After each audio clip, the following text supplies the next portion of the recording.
Pengajar Pendidikan Agama Islam kelas 8. Materi hari ini yaitu meyakini kitab-kitab Allah dan mencintai Al-Quran. Kompetensi dasar yang akan kita pelajari adalah yang pertama, beriman kepada kitab-kitab suci yang diturunkan Allah.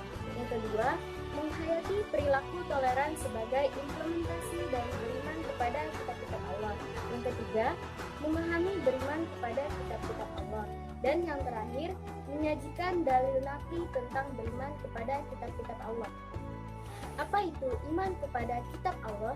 Iman kepada kitab Allah yaitu percaya dan yakin sepenuh hati bahwa Allah telah menurunkan kitab-kitabnya kepada Rasul-Rasulnya. Ada 4 kitab yang Allah turunkan ke dunia ini. Kitab-kitab tersebut Allah juga memberi nama untuknya. 4 kitab tersebut yang wajib kita yakini secara berurutan yaitu kitab Taurat, kitab Zabur, kitab Injil, dan juga kitab suci Al-Quran. Kitab-kitab Allah sebagai petunjuk bagi umat manusia.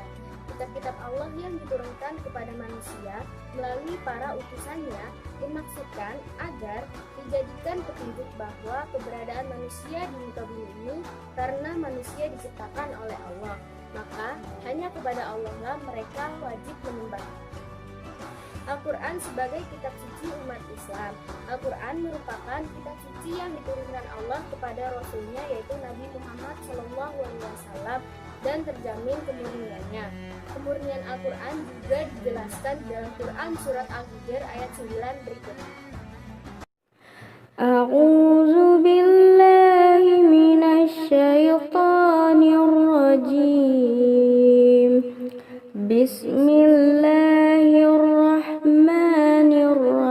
Bismillahirrahmanirrahim. Inna nahnu nazzalna dzikra wa inna lahu lahafizun.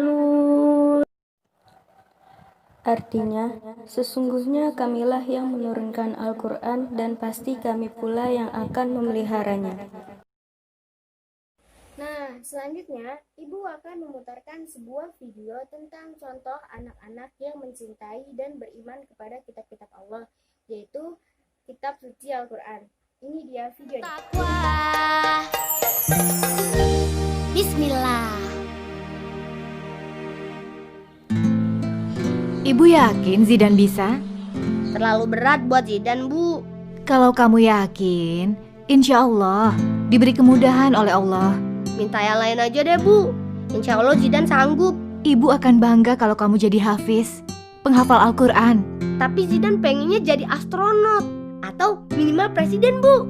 Penghafal Al-Quran kan gak dilarang jadi astronot atau jadi presiden. Tapi, Bu, Keren kan? Kalau negara kita punya presiden yang juga hafal Al-Quran. Ibu yakin Zidan bisa menghafal semua yang ada di dalam sini. gimana caranya? Gampang, Pasti sulit lah, Pak Haji. gampang asal lo mau. Ya gimana caranya? Caranya dibaca berulang-ulang sampai lo hafal.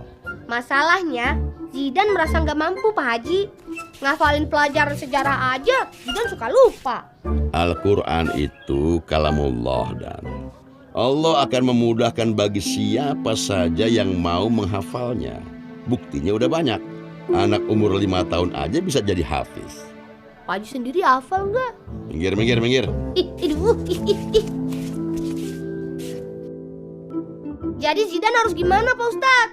Yakin dan semangat. Niatkan apa yang kamu lakukan hanya untuk mencari ridho ibu. Karena ridho Allah mengikuti ridho orang tua. Tapi Pak Ustadz, Kebanyakan tapi lo Dan. Ingat Dan, mumpung lo masih kecil, otak masih bersih, nggak banyak yang harus dipikirin.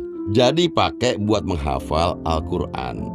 Kalau belajar di saat kecil, ibarat melukis di atas batu. Belajar di kala tua, ibarat melukis di atas pasir. Datang ombak, ancur, kesandung, lupa semua. Sepakat. eh, Biar nanti saya saja yang bersihkan, Pak Haji. Emang gue bawain buat lo. Masa gua semua yang bersihin? Oke Pak Haji, oke. Tapi sebelum bersihin, kita kirim Zidan dulu ya. Ayo Dan.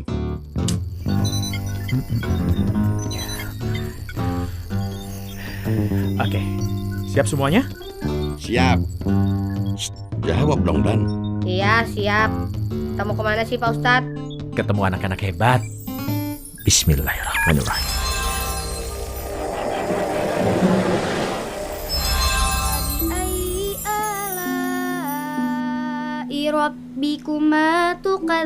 Masya Allah.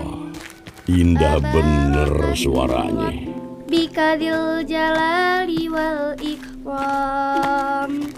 Sadaqallahul azim. Assalamualaikum. Waalaikumsalam warahmatullahi wabarakatuh. Mohon maaf mengganggu nih. Oh, enggak. Mari, silahkan duduk. Ini anak ibu. Iya, namanya Aisyah. Saya Haji Husin. Nah, ini Zidan. Anak ibu Hafizah. Iya, alhamdulillah. 30 juz sudah dia hafal, walaupun matanya buta. Masya Allah. Allahu Akbar. Kalah lu Dan sama anak cewek. Anak ibu kan gak bisa melihat. Gimana cara menghafalnya, Bu?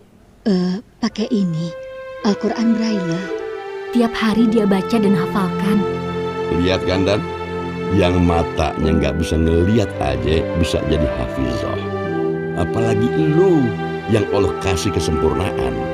Nggak malu lu. Bisa gak sih nasihatinnya ntar aja Pak Haji? Mas Zidan, manjada wajada. Kalau sungguh-sungguh pasti akan berhasil. Jia, dipanggil Mas nih ya. Apaan sih Pak Haji?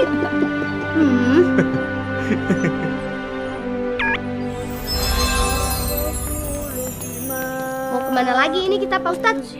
Ketemu anak jenius. Siapa? Albert Einstein.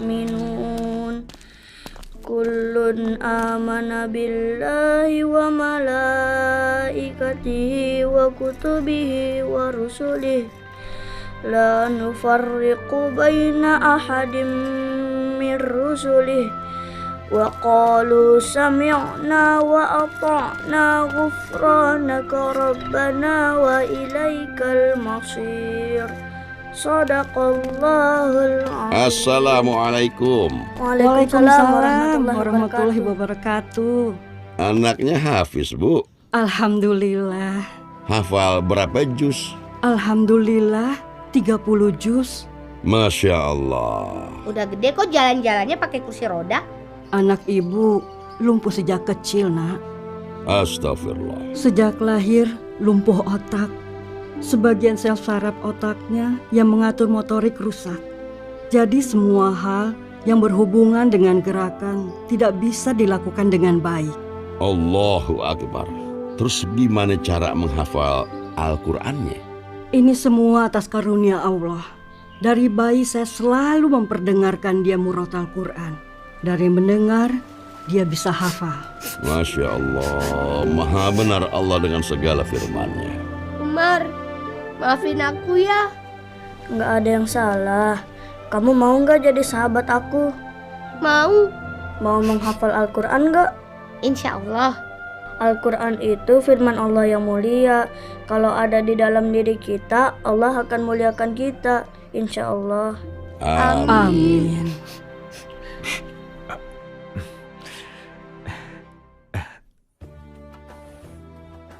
Hikmah beriman kepada kitab-kitab Allah.